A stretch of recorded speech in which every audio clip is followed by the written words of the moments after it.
If you're driving this thing full throttle everywhere, you are going to have problems.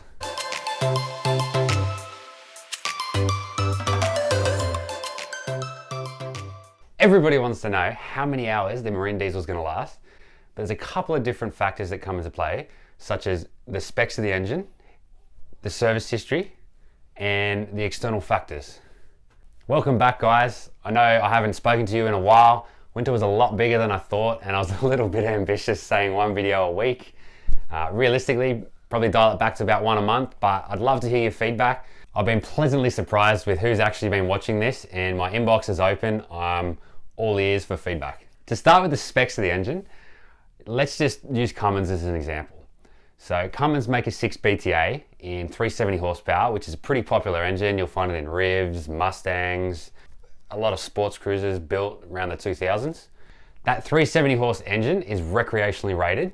So Cummins gives a guide saying that you should be using this engine 1 hour out of every 8 at full throttle. If you're driving this thing full throttle everywhere, you are going to have problems. On the other end of the spectrum, you've got their 200 horsepower commercially rated engine. You're not going to find this in anything popular, any sports cruisers, no planing hulls, but that particular engine is rated to go full throttle all day, every day. Another factor to consider is the service history.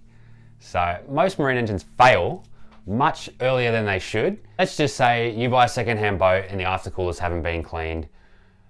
The aftercooler leaks, water goes straight through your engine. You might only have 500, 1,000 hours, but that doesn't matter. If this aftercooler leaks, it's due to the external factors, the salt water, the marine environment, and that's the end of your engine.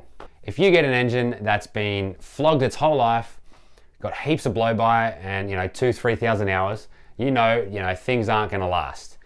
But you can get that exact same engine at the same hours, but it's been looked after the whole time, and you won't have the blow-by. Your engine oil's been changed regularly. There's no reason why that engine won't continually go for thousands and thousands of hours. So to summarize, if you're trying to figure out how many hours you're going to get out of your engine, you got to look at how much horsepower it's putting out as per displacement, service history, and lastly, external factors, so current condition, oil, etc.